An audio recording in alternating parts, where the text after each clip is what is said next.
Don't get me wrong, I love my 2013 F250 Super Duty with the 6.7 Powerstroke, but the one thing I do not love about it is the tiny fuel tank. They come factory with a 26-gallon fuel tank, and that means when you're hauling a heavy load across the country, you know, 2 Jeeps on a gooseneck trailer, you make it about 200 miles in between stops. And when you're driving 2,000 miles across the country, that's 10 fuel stops, and that gets to be a lot. And these trucks are so finicky on fuel that you don't want to stop at just any, you know, Joe Blow gas station and get fuel. You want to stop at the big truck stops to get plenty of fresh fuel and know that they have good fuel. And so that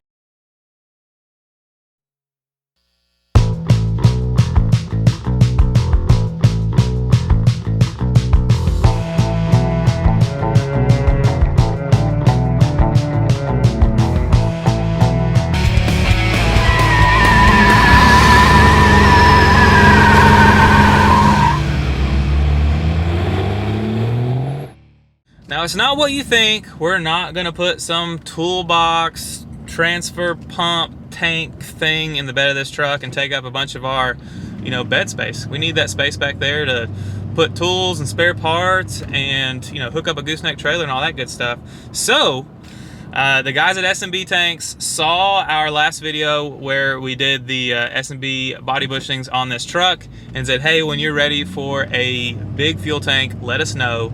And so I hit them up and they cut us a heck of a deal on one. So today we're gonna be installing a 50-something gallon fuel tank in the stock location on this truck. And I can't wait.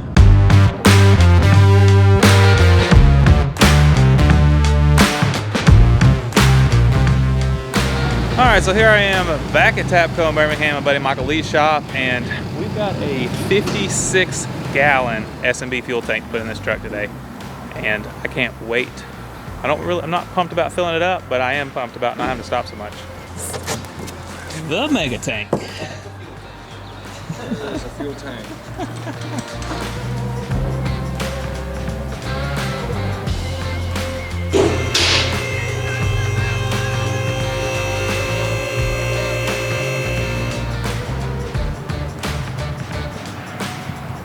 So before you start this process, it comes with a little handy dandy card. You just take your cell phone out, let it read the QR code, then click up here to open the link. And that is your full instructions, so that way you don't mess up and do anything wrong. Easy peasy. But obviously, you need to get the fuel out of your tank. So I live 60 miles away from here and timed it pretty good, so I only should have maybe 4 or 5 gallons left in the tank. And transmission jack should handle that pretty easy, and we'll pump the rest out into the new tank. So first step is to loosen your fill and return hoses, and thanks Ford assembly guys for making sure that the hose clamps were facing up instead of down so we could get to them. Thanks. Very important part. Yeah. Transmission jack. Most important part of the job.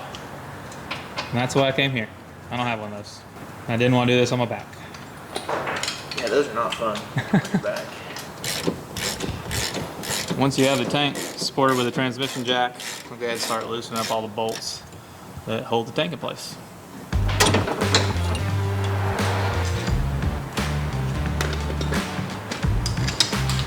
Then the electrical connector. Nailed it. Boom. Little button right there. Hiding from everybody. So that's the hardest part of the whole install. It is, yeah. Or getting those return and feed lines. Sure, the older the truck, the worse they are. Yeah. Haven't moved in forever.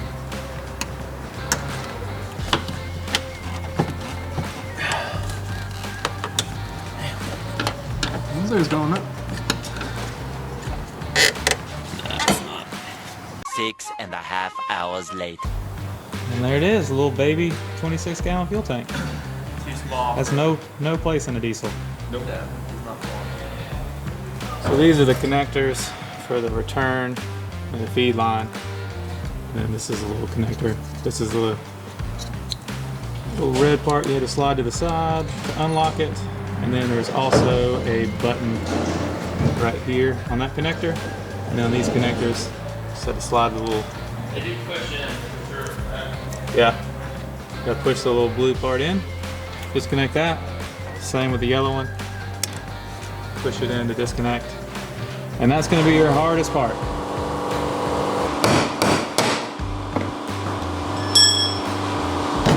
Take the old sending unit out of the stock tank and transfer it over to the S&B. Little nasty. Yeah.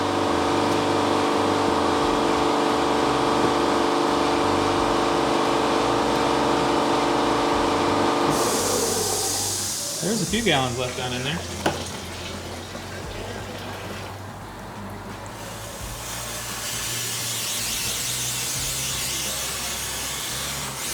The biggest thing when you take this off is you do not want to pry in any way, so you mess up that circuit board right there. If that pulls off of that circuit board in it, it will not make contact anymore, and your fuel level will not work as it is supposed to. Good to know. New thicker O-ring comes with it, and then we do not put this in until it goes back in the tank.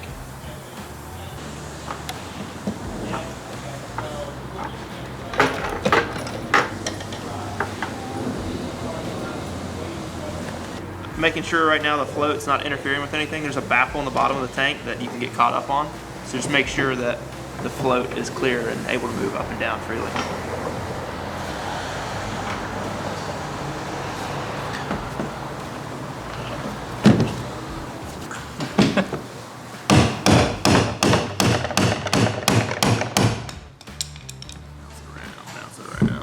That's a tighter fit, all right. Boom. This will help you see the size difference a little better. The stock tank and the mega tank. So it's a good idea once you get everything set up to plug off all the hose and go ahead and spray some soapy water around the O-ring, give it some air, and make sure you don't have any bubbles.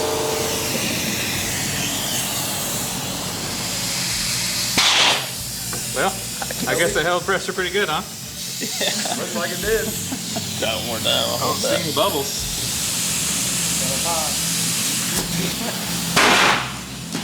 I'd say it's good.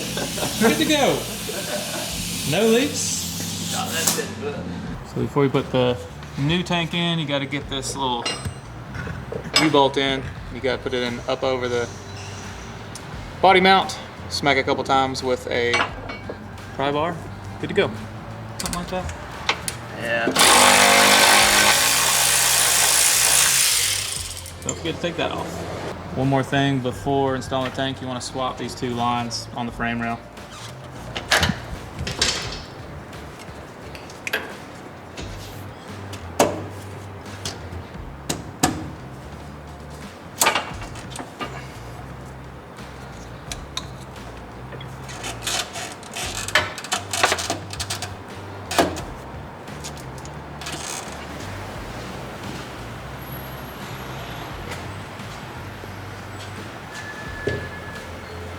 Thing's a monster.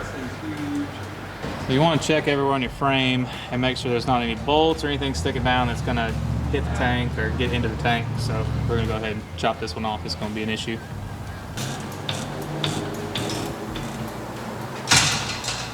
So once you get it all under there, make sure all your clearances are good.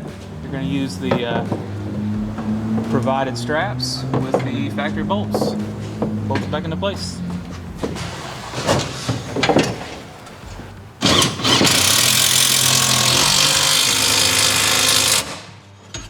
Did you show your kids you're YouTube famous now? Yeah. I loved it.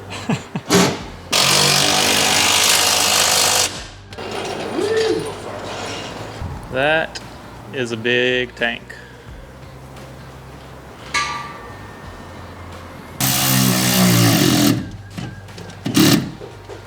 Once you've double checked everything, made sure all the bolts are tight, got your lines, vent hose, filler hose, all tight, good to go. Lower it down. So as you can see, it sticks down a little bit lower than the stock tank, so you don't want to be rock crawling in your F250, but if you're doing that anyway, you probably shouldn't be anyway. That's what Jeeps and Razors are for. And one more thing. Make sure you bring about 5 gallons of fuel unless you're putting this tank in at the fuel stop.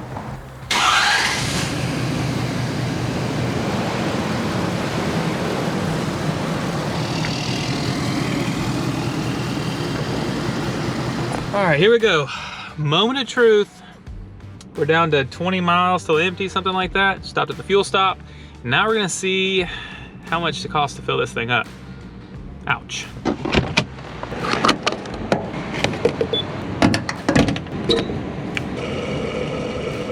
So pretty much when you fill up your tank, you don't have to do anything special. As you're filling up, it's gonna show that it's full. Once you put, you know, full in there, the float still works the same. So you don't need to do anything special. Your fuel gauge is gonna work just like normal. It's just gonna take a lot longer for it to go down to empty. Now, your miles to empty, if we're almost full, 287 miles is not correct. So if we use our EasyLink, which we got with our tank from S&B, they basically send this to you, you use it to reprogram your truck, and you ship it back to them, they don't charge you for it. So awesome thing to do with S&B. So we're gonna grab this, hook it up to the truck, download the app, and then we're gonna change the fuel tank to this size so our miles to empty will be correct. All right, so we've got connected to the Auto Agent app.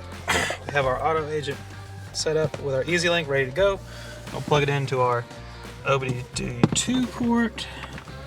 You're gonna go down, go to Vehicle, Diagnostics, Calibrate Fuel Tank Volume, Run, and it says 26, what it has now. We'll hit that button, scroll down to 56, click on that, and click Submit. And boom, calibration complete. It was saying 400 something miles to empty. Now it says 764 miles to empty. That is amazing. All right, that was super easy. We're done with our EasyLink.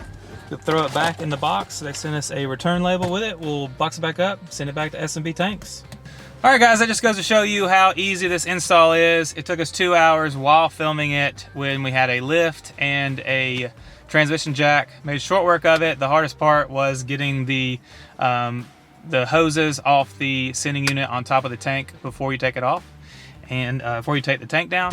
And that was really it. So they're about $1,200, which is pretty pricey, but man, it is well worth it when you're not making stops. When you're driving across the country, every time you make a fuel stop, it's gonna take you 20 to 30 minutes. It doesn't matter what you do. If you're trying to do it fast, man, it always takes us 20 or 30 minutes each time we make a fuel stop. So if this cuts those down in half, that's hours we will save driving across the country. Plus, I live like 20 miles from a fuel stop, and there's not a diesel station that's a good diesel station between the shop and my house that I drive every day for, 30 minutes. And this is gonna save me a ton of hassle because I'll just fill up when I want, because man, that's 56 gallons. That's over double what these come with from the factory. So this might be my favorite mod yet. Well, let us know what you guys want us to do next on Tow Rig Tech. We got a lot of stuff still left to do on this 6.7. I do like this truck a lot, and it's just getting better. I'm thinking next, though, we might have to hit somebody up and get one of those leveling kits that has new progressive rate springs on the front and then some nice shocks front and rear, because after 180,000 miles, these shocks will wear slap out.